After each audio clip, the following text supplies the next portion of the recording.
Welcome to the Rusted Garden. This is the second video in growing 1 pound, 2 pound tomatoes. The first video was really about getting them into the ground.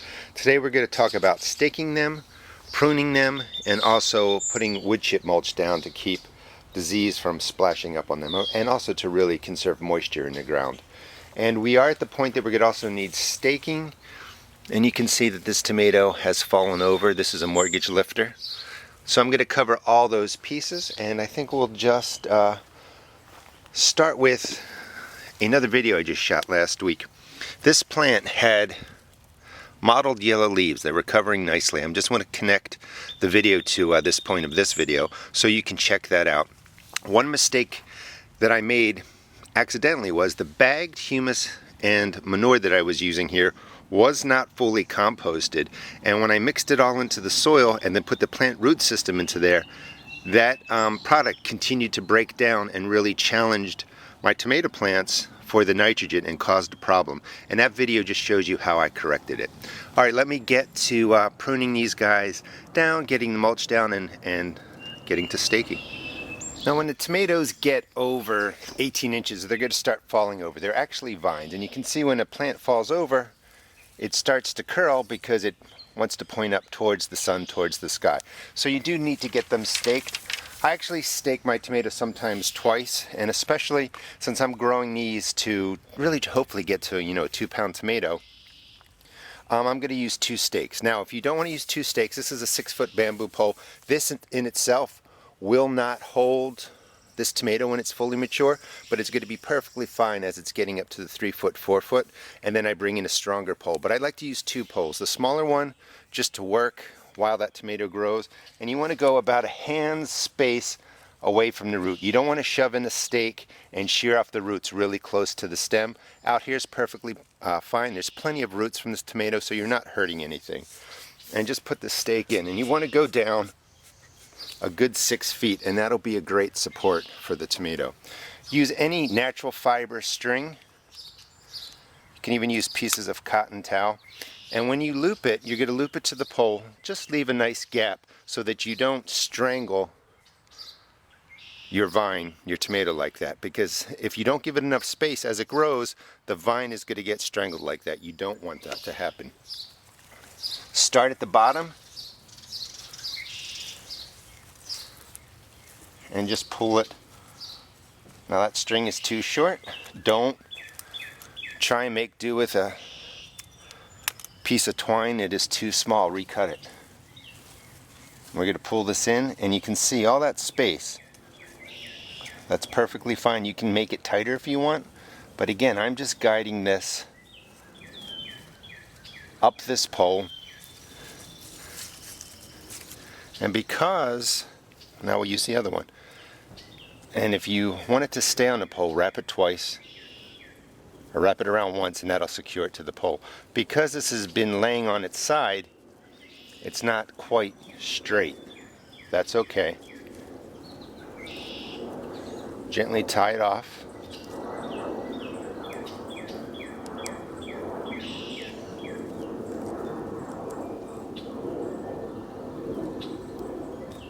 Just like that. And you can always come back and retie it. But it's just going to hang there, and this will straighten up, and I will continue my work up this post. And that's the basics for really tying it down. When I get, when this gets bigger, I'm going to put a larger pole right in here, and I will bend this over, and I will tie this pole right to the main post. And that will be plenty of support for this large indeterminate tomato. Okay, let me show you how I'm going to do some of the bottom pruning. And then, because we are trying to grow large tomatoes, not a quantity of tomatoes, we're going to begin to thin this out to a single growing stem so that the plant really concentrates all of its energy into making these massive 2 pound tomatoes. So the tomato that we just tied off was fell over, and it was curved, and it was a little bit harder to tie off. You just leave it alone, and in a couple of days it'll straighten up. But what you want to do, here's the close-up, is loop it around the pole, and you want to go right under a branch like this, and that's where you get to tie it off. Now, in these joints, anywhere where a leaf comes out like this, and then the main stem goes up, these are suckers right here. This plant, or this sucker in that joint right there, will actually turn into a production stem, which means it will continue to grow a leaf will come out, and then usually flowers, and then more leaves, and this would branch off and it would produce tomatoes. Again, we're trying to concentrate the energy of one plant into several flower clusters just to grow really large tomatoes. And up here you can see the flowers are starting. Over here on this plant you can see the same thing. We have flowers that are starting, and we're going to figure out which production stem of each of these tomatoes we want to keep, and I'll show you how to do that. So we're going to start pruning now. Okay, this is the giant Belgium, and it's actually a good example of how we're going to prune.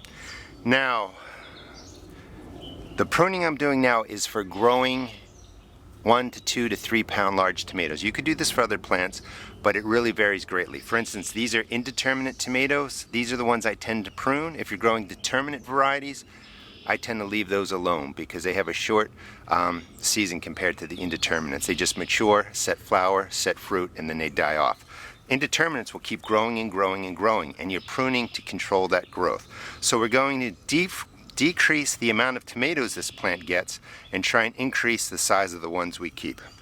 First thing is we're also going to mulch down here to create a moisture barrier and also a disease splash barrier. By putting down the mulch, you keep moisture in the soil, which is really important for the tomato. Nice steady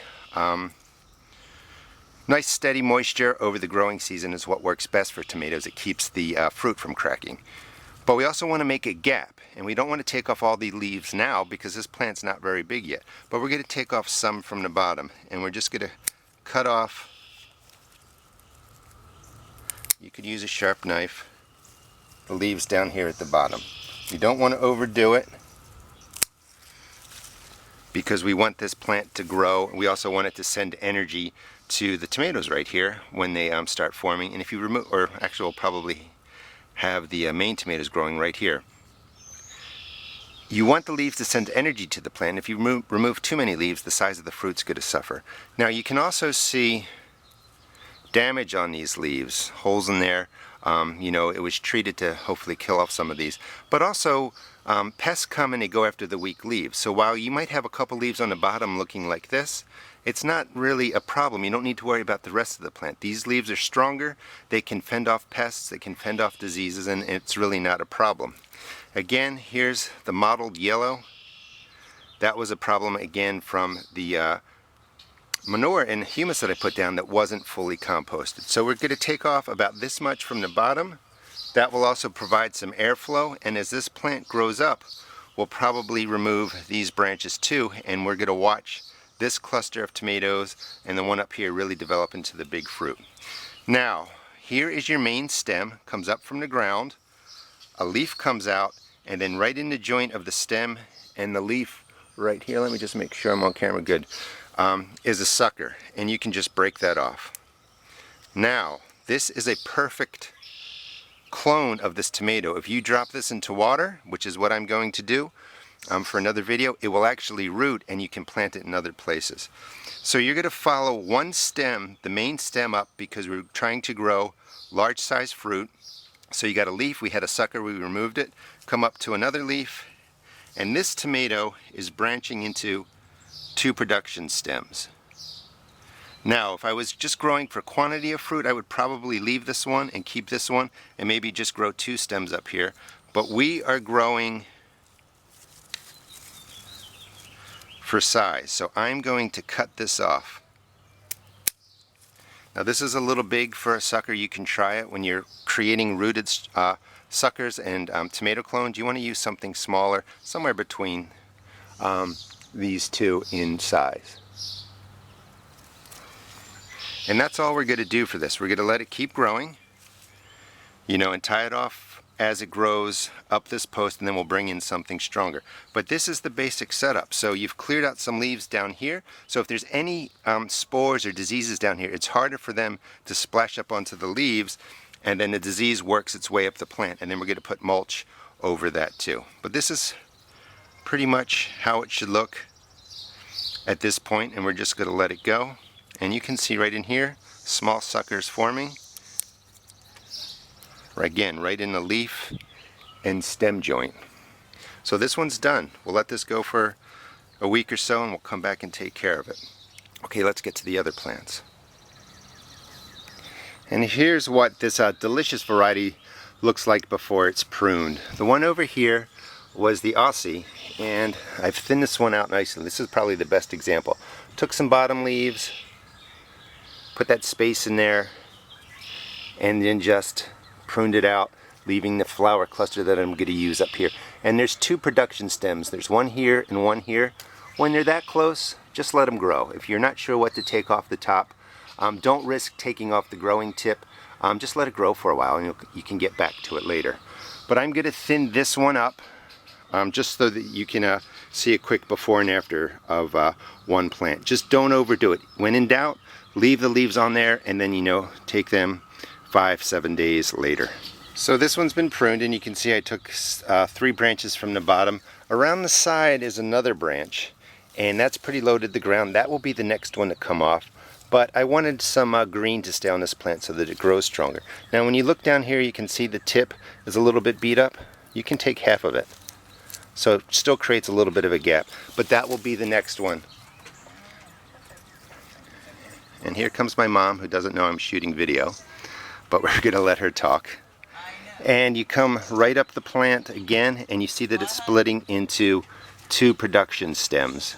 And you're going to leave it just there. So as these get stronger, you'll decide which one that you want to prune back. But don't take off more than you need to. Now the 4 plants have been pruned out.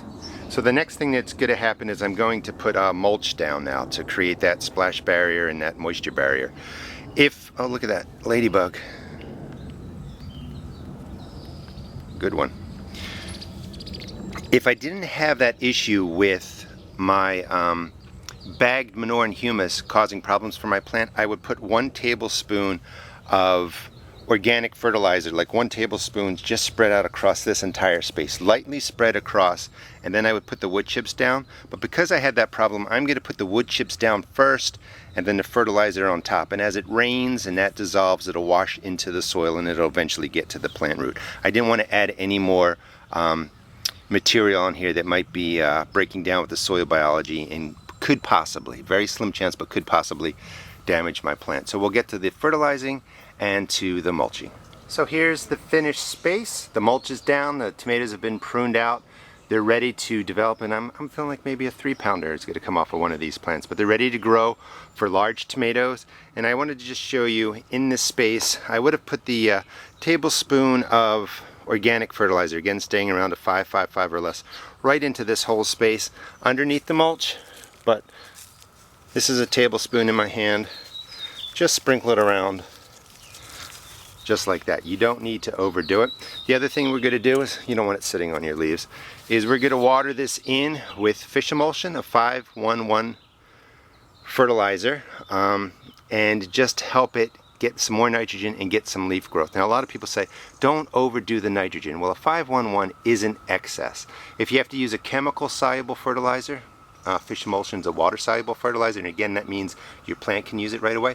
If you have to use the chemical fertilizer, it's not going to hurt you or your plant, but use it at quarter strength. When that nitrogen number is really up at like a 24, that's too much. Hope you enjoyed the video. Please check out my seed shop at www.therustedgarden.com and check back to see the rest of this series. Have a great day.